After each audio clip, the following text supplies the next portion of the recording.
መድፈኞቹ አርሰናሎች ምንም ጨዋታ ሳያደርጉ ትላንትና አሸንፈዋል። ይህ ሳምንት እንግዲህ መድፈኞቹ በባለፈው ሳምንት እጅግ በጣም የተበሳጩበትን ያዘኑበትን ሳምንት እንግዲህ የሚክስና በደስታ የሚሞላ ሳምንት ሆኗል።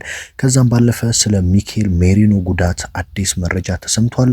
በተጨማሪም ስለ ኖኒ ማዱኬ ጎል ፕሪሚየር ሊጉ አዲስ ነገር አጽድቋል። በተለይ ግን የትላንትናው የማንቸስተር ሲቲ ነጥብ መጣል በርካታ የአርሰናል ደጋፊዎችን እንግዲህ ጮቤ ያስረገጠች ናት። ሁሉንም መረጃ እንደተለመደው በአማረ መልኩ እንግዲህ ወደ እናንተ ማድረሴን እቀጥላለሁ። በተለይ ሚኬል ሜሪኖ የገጠመውን ጉዳትና ስለ ኖኒ ማዱኬ እንደዚሁም ስለ ትላንትናው የሲቲ ነጥብ መጣልን የተመለከቱ ወሳኝ መረጃዎችን ነው ማደርሰው። ሰብስክራይብ ያላደረጋችሁ ሰብስክራይብ ማድረግ አይረሳ። ይህን መረጃ እንግዲህ ሼር እና ላይክ በማድረግ እንግዲህ ለአርሰናል ደጋፊዎችና ለእግር ኳስ አፍቃሪያን እንድታደርሱ በአክብሮት እየጋበዝኳችሁ በቀጥታ ወደ መረጃዎቹ ወስዳችኋለሁ። እኔ እንግዲህ በመረጃዎቼ ብዙ ጊዜ ተናግሬያለሁ። የዘንድሮን አርሰናል ተቋቁሞ ተፎካክሮ ዋንጫ የሚያስጥል ቡድን በፕሪሚየር ሊጉ ላይ አለ ብዬ አላምንም። የዘንድሮን ፕሪሚየር ሊግ ዋንጫ አርሰናል እኔ አልፈልግም በቃኝ ብሎ ለሌላ ቡድን ካልሰጠ በቀር ዋንጫው የመድፈኞቹና የነሱ ብቻ መሆኑን እንግዲህ ማረጋገጥ እፈልጋለሁ። ምክንያቱም አርሰናል ከየትኛውም ቡድን አሁን ላይ ፕሪሚየር ሊጉ ከሲቲ፣ ከአስቶን ቪላ፣ ከሌሎች ከዩናይትድ፣ ከሊቨርፑል ከየትኛውም ቡድን በፕሪሚየር ሊግ ውስጥ ካሉ 20 ቡድን በጣም ምርጡና ወጥ አቋም ላይ የሚገኘው አርሰናልና አርሰናል ብቻ ነው። ትላንትና ብዙዎች እንግዲህ ሰግተው ነበር። በተለይ ማንቸስተር ሲቲ አርሰናል በዩናይትድ ከተሸነፈ በኋላ አርሰናልን ተከታትሎ ነጥብ አስጥሎ ከዛ ጫና አሳድሮ የፕሪሚየር ሊጉን ዋንጫ ከአርሰናል ይነጥቃል የሚል ማለት ነው። በተለይ ትላንትና ለአርሰናል 2 ድል ነው እንግዲህ የተሳካላቸው ሳይጫወቱ ውድ 5 ነጥቦችን ነው ማሳካት የቻሉት። የመጀመሪያው አስቶን ቪላ ከብሬንፎርድ ጋር በነበረው ጨዋታ ያሳኩት 3 ነጥብ ነው። ምክንያቱም አስቶን ቪላ ቢያሸንፍና የልብ ቢሰማው ያው ጫና ነው። ስለዚህ የአስቶን ቪላ መጠጋት አርሰናል ላይ ጫና ማሳደሩ አይቀርም፣ ምንም እንኳን የዋንጫ ልምድ የሌለው ቡድን ቢሆንም ማለት ነው። ነገር ግን አስቶን ቪላ በብሬንፎርድ ያውም በሜዳቸውና በደጋፊያቸው ፊት ከዛም ባለፈ ደግሞ በሚገርማችሁ ሁኔታ ብሬንፎርድ በቀይ ወጥቶበት በአስቶን ቪላ ሜዳ ብሬንፎርድ በቀይ ወጥቶበት በጎዶሎ ተጫዋች ነው አስቶን ቪላን 1-0 ድል ማድረግ የቻለው ማለት። ታዲያ አስቶን ቪላ በዚህ ምክንያት እንግዲህ ሙሉ 3 ነጥቦችን አጥቷል። ዳንጎ ኦታራ ነበረ በ45ኛው ደቂቃ ለብሬንፎርድ ግብ ያስቆጠረው። ገና ቀይ ካርድ የተመለከቱ ደግሞ በ42ኛው ደቂቃ ነበረ። ያውም በጣም ወሳኝ ተጫዋቻቸውን ኬቪን ሼድ ነበረ ቀይ ካርድ የተመለከቱ። ነገር ግን ቪላ እንደዛም ሆኖ እድሉን መጠቀም ስላልቻለ ነጥብ ተሸንፏል። ስለዚህ ከአርሰናል ጋር ያለው የነጥብ ልዩነት ወደ 7 ሰፍቷል ማለት ነው ከአስቶን ቪላ። ሁለተኛ ምሽት ላይ በጣም ሲጠበቅ የነበረው ጨዋታ እንግዲህ ቶተንሃም ከማንቸስተር ሲቲ ጋር ያደረጉት ጨዋታ ነው። በተለይ አርሰናሎች ብዙ ጠባሳ አለባቸው በቶተንሃም። አንደኛ ደርቢያቸው ነው። የዛሬ 2 ዓመት ደግሞ ሰኑንግሚን የሚገርም ኳስ ስቶ አርሰናል ዋንጫ ያጣበት እናስታውሳለን። በዛ ምክንያት ብዙ የአርሰናል ደጋፊዎች ቶተንሃም ላይ ተስፋ ማድረግ አልፈለጉም ነበር። ምክንያቱም ቶተንሃም ደርቢያችን ነው፣ በዛ ላይ ደግሞ እኛ ዋንጫ እንድናጣ እንጂ ሲቲ እንዲያጣው ስለማይፈልግ ሲቲ ነጥብ ያስጥላል ብለን አናስብም የሚሉ በርካታ የአርሰናል ደጋፊዎች አስተያየት ሲሰጡ ነበር ከጨዋታ በፊት። ነገር ግን በጨዋታው ላይ የተፈጠረው በእርግጥ የመጀመሪያዎቹ አጋማሾች ላይ የተፈጠረው ምንድን ነበር?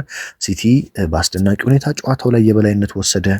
2-0 ከረፍት በፊት መምራት ጀመረ ማንቸስተር ሲቲ በራያን ሼርኪና በአንቷን ሴሜኞ ግብ ሲቲ 2-0 እየመራ እረፍት ወጣ። ከዛ በኋላ በርካቶች በቃ ሲቲ አሸንፎታል፣ ከአርሰናል ጋር ያለውን የነጥብ ልዩነትም ወደ 4 አጥብቦታል። አርሰናል ላይ እንግዲህ ከባድ ጫና ይኖራል ካሁን በኋላ እየተባለ በሚገኝበት ሰዓት ዶሚኒክ ሶላንኬ በ53ኛው ደቂቃ ግብ አስቆጠረም። ከዛም በመቀጠል በድጋሚ በ70ኛው ደቂቃ እችኛዋ ግብ በአንዳንዶች ላይ ዶሚኒክ ሶላንኬ እንዳስቆጠረው ነው የተመዘገበው የመጀመሪያው ግብ። ሁለተኛዋ ደግሞ አንዳንዶች ቦታ ላይ ደግሞ እየተመዘገበ ያለው የሲቲው አዲሱ ፈራሚ ተከላካይ ማርክ ጉሂ ራሱ ላይ እንዳስቆጠራት ነው።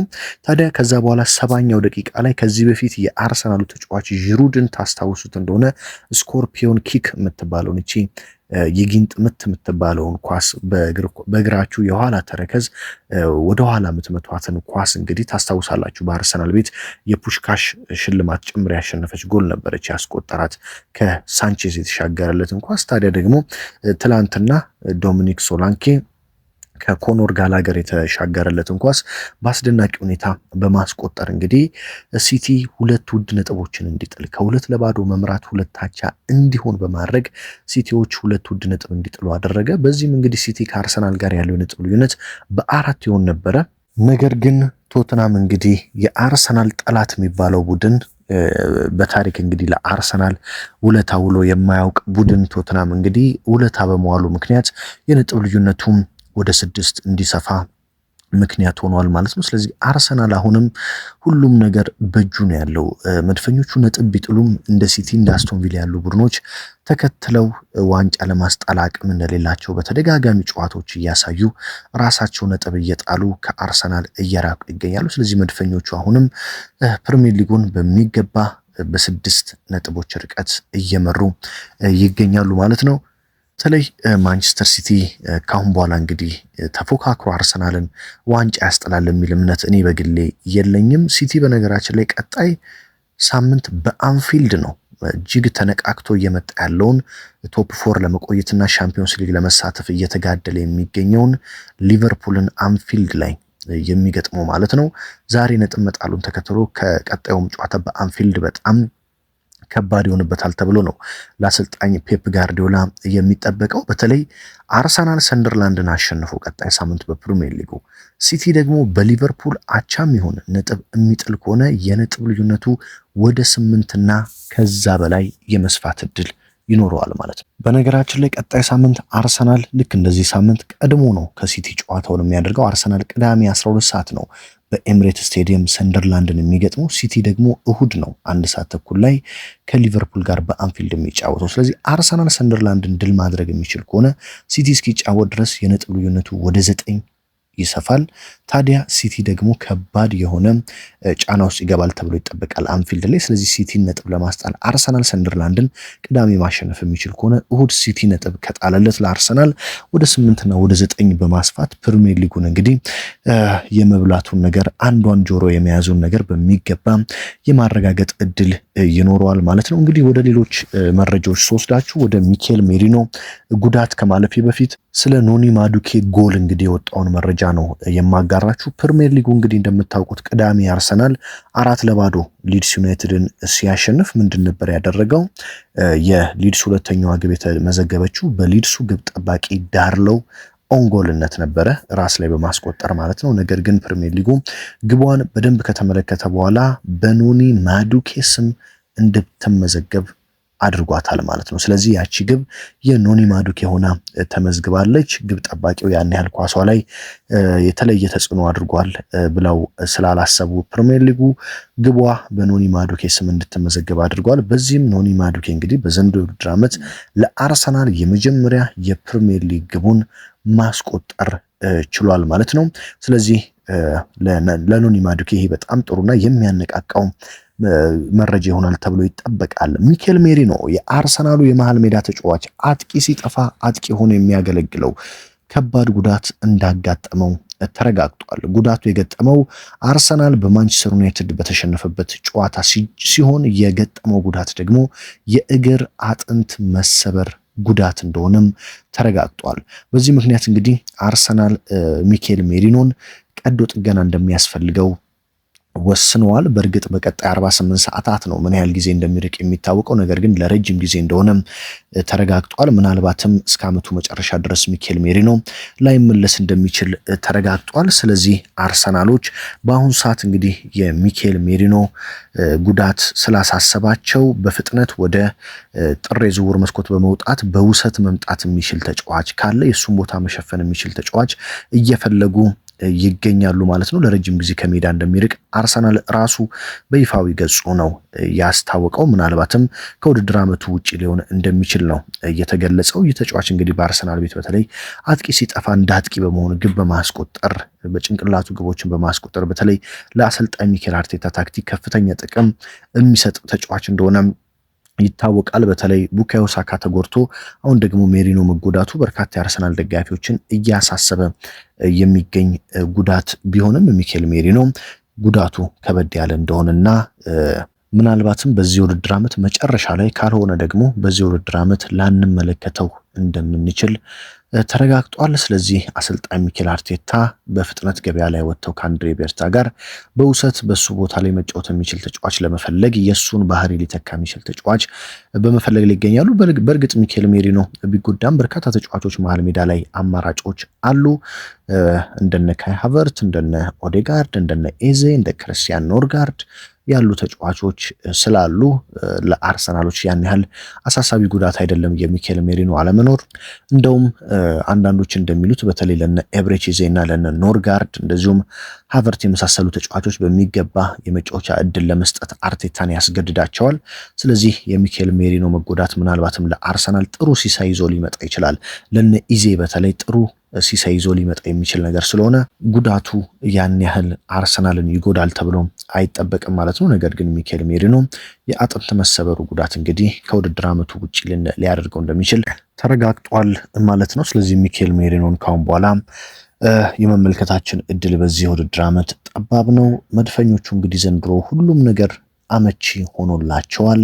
በፕሪሚየር ሊጉ በተለይ ተከታዮቻቸው እንደ ሲቲ ያሉ ቡድኖች ነጥብ እየጣሉላቸው ይገኛሉ። ስለዚህ መድፈኞቹ ይህንን በደንብ በማጠናከርና ወደፊት በመግፋት ፕሪሚየር ሊጉን ለአርሰናል ደጋፊዎች ከረጅም ዓመታት በኋላ እንግዲህ የሚያቀርቡበትና ከፍ አድርገው የሚስሙበት ልክ ዴክላን ራይስ እንደተናገረው የአርሰናል የትኛውም ተጫዋች ታሪክ መስራት ከፈለገ በአርሰናል ቤት አሻራውን ማሳረፍ ከፈለገ ትክክለኛው የውድድር ዓመት ዘንድሮ ነው። ሁሉም አጋጣሚዎች እየሰመሩላቸው እየገጠሙላቸው ይገኛሉ። ስለዚህ ያላቸውን ኃይል ያላቸውን ጉልበት በመጠቀም አሁን በድጋሚ ወደ ኋላ የራቀውን ሲቲ በደንብ ለመብለጥ ደግሞ ቀጣይ ሰንደርላንድን ድል በማድረግ እንደዚሁም አንፊልድ ላይ ሄዶ ሲጫወት ሲቲ ከፍተኛ ጫና እንዲኖርበት ማለት ነው ሰንደርላንድን አሸንፈው የነጥብ ልዩነቱን ወደ 9 በማስፋት እንግዲህ የእሁዱን ጨዋታ ቁጭ ብለው መጠበቅ የሚችሉበት እድል ይኖራል። በዛ ላይ ደግሞ ሌሎች ዋንጫዎችንም የማሳካት እድላቸው ሰፊ ስለሆነ ለአርሰናል ዘንድሮ ምናልባትም ከረጅም ዓመታት በኋላም በትዕግስት ለጠበቁ የአርሰናል ደጋፊዎች እጅግ አስደሳችና ጥሩ ቆንጆ የውድድር ዓመት ይሆናል ብዬ ጠብቃለሁ። ማንቸስተር ሲቲ እንደዚሁም አስቶን ቪላ ትላንትና ነጥብ በመጣላቸው ምን ተሰማችሁ? ዘንድሮ ከአርሰናል ዋንጫ ሊነጥቅ የሚችል ቡድን አለ ብላችሁ ታስባላችሁ? በፕሪሚየር ሊጉ አሁንስ ለአርሰናል ዋንጫ ማጣት ምክንያት ሊሆን የሚችል ስጋት ምንድን ነው ብላችሁ ታስባላችሁ? ኮመንት ላይ ሐሳብ አስተያየታችሁን ልታስቀምጡልኝ ትችላላችሁ። በተለይ እንግዲህ በሌላኛው መረጃ ደግሞ አርሰናል ከቼልሲ ጋር በካራቦ ካፕ በኤምሬትስ ስቴዲየም መጀመሪያውን ዙር 3-2 ያሸነፈው አርሰናል እንግዲህ ሁለተኛውን ዙር ደግሞ በኤምሬትስ ጨዋታውን ማክሰኞ ምሽት ያደርጋል። ስለዚህ እሱን ደግሞ በደንብ ወደ እናንተ መረጃዎችን ከአሰልጣኝ ሚኬል አርቴታ መግለጫ ጋር አያይዤ በተለይ አርቴታ ስለ ቡካዮ ሳካ ጉዳትና ስለ ሚኬል ሜሪኖ ጉዳት በሰፊው ያነሳሉ ተብሎ ስለሚጠበቅ እነሱን ጉዳዮች አካትቼ ወደ እናንተ እየማደርስ ነው የሚሆነው። ሀገር ውስጥ ከባህር ማዶ ሆናችሁ እንግዲህ በየዕለቱ መረጃዎችን የምትከታተሉ ከጎኔ በሆነ የምታበረታቱኝ ቤተሰቦችን በዚሁም በዋነኛውም ቻናል በሁለተኛውም ቻናሌ ማለት ነው ከልብ ላመሰግናችሁ እወዳለሁ። ቪዲዮዎች እንግዲህ ለበርካቶች እንዲደርሱ ላይክ፣ ሼር ማድረግ አይረሳ። ቤተሰብ ያልሆናችሁ ሰብስክራይብ ያላደረጋችሁ ካላችሁ ደግሞ ሰብስክራይብ ማድረግም ቤተሰብ መሆን እንዳይረሳ በአክብሮት እየጋበዝኳችሁ በቀጣይ አርሰናል ከቼልሲ ጋር ስለሚኖረው የካራቦ ካፕ ጨዋታም ቅድመ ድህረ ጨዋታ እንግዲህ የአርቴታን መግለጫ አካትቼ ወደ እናንተ እንደተለመደው በአማራ መልኩ አደርሳለሁ። እስከዛ ድረስ እንግዲህ በያላችሁበት ሁሉ ሰላም ተመኘሁላችሁ።